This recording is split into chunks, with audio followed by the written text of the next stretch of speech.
이거였나? 이재명 탄핵 찬성, 조갑제, 정규제와 만찬을 했다고 합니다.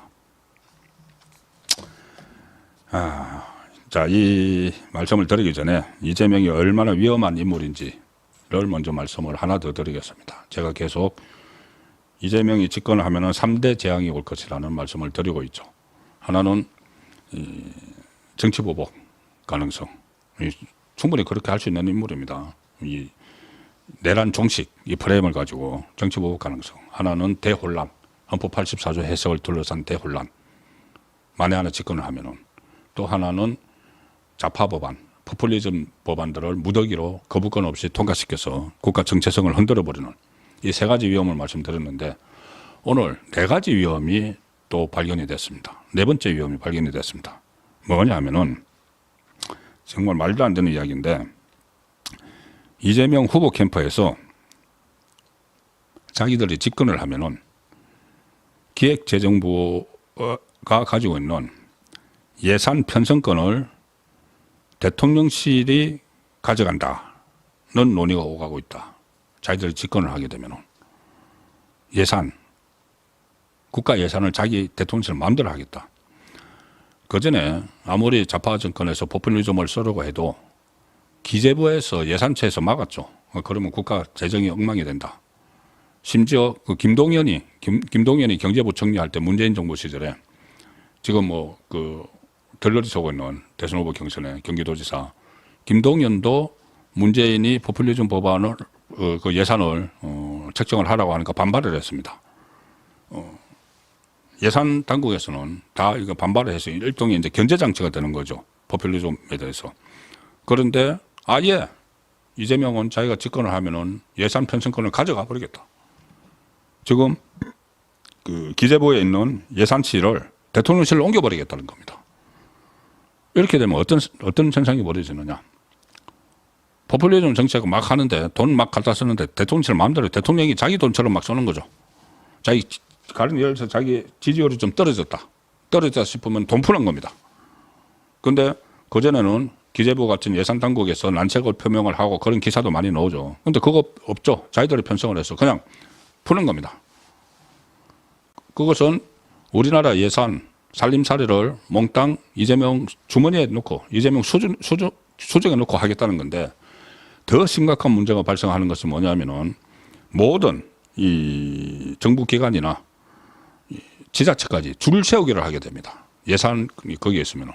가령 예를 들어서 예산 편성 처리되면은 전국의 각 지자체, 시도에서 예산 담당 공무원들이 서울에 올라와서 진을 칩니다.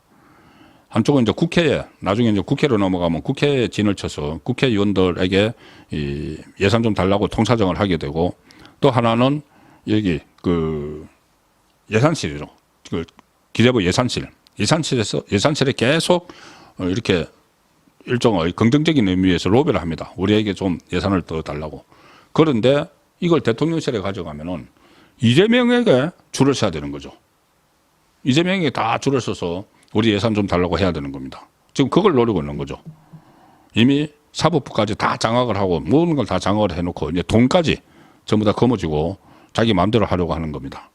그리고 가령 예를 들어서 예산철 되면은 쪽지 예산이라는 게 있어요. 쪽지 예산.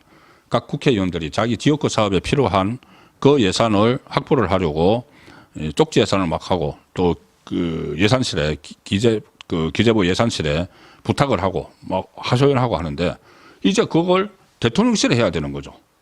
대통령실에. 그러니까 국회의원들도 대통령실에 다 줄 서야 되는 겁니다. 이재명이 내 앞에 다 줄 서라는 이야기입니다. 만약에 집권을 하게 되면은 권력도 가져가고 당권도 이제 자기 거죠. 누가 뭐 대응을 할 사람이 없지 않습니까? 그걸 당에서도 견제도 안 하죠. 그리고 사법부 이미 다 장악을 해놨고 우리법 연구에 이 사람들 다 포진시켜가지고 거의 제왕이 되는 겁니다. 제왕.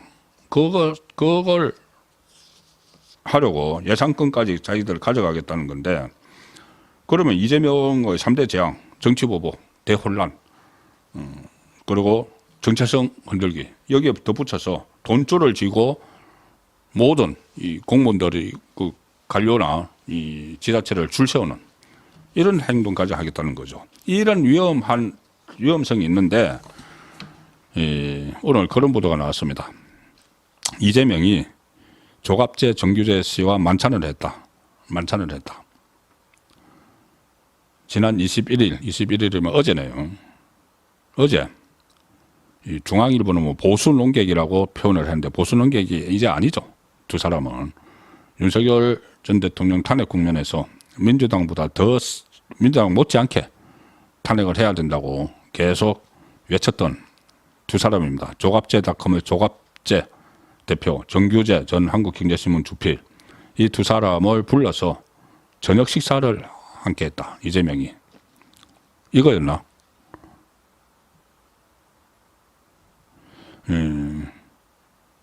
이날 만찬은 이재명 캠프 관계자에 따르면은 자 이렇게 이야기합니다. 이날 만찬은 언론에다가 한 이야기입니다.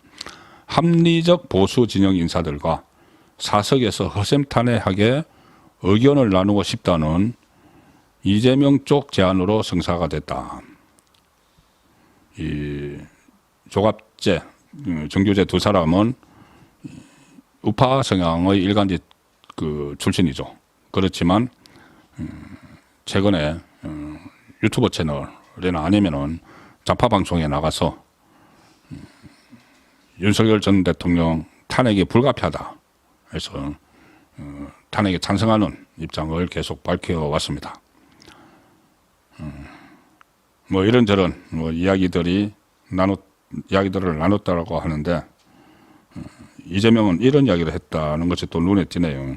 이 두 사람에게 인사를 자기가 이제 집권을 하면은 인사를 폭넓게 하는 방법은 뭐가 있겠느냐는 질문을 했다. 인사를 폭넓게 한다. 자, 당신 같은 사람들 이렇게 이번에 사실상 전향을 했으니까는 좀 사람도 좀 청거를 해주고 주변에 있는 사람들 좀 추천해줘. 그리고 이 두 사람은 뭐 연세가 있기 때문에 당장 어떻게 발탁을 하지는 않을 수도 있지만 또 모르죠. 나중에 또 어디 발탁을 할 수도 있겠죠.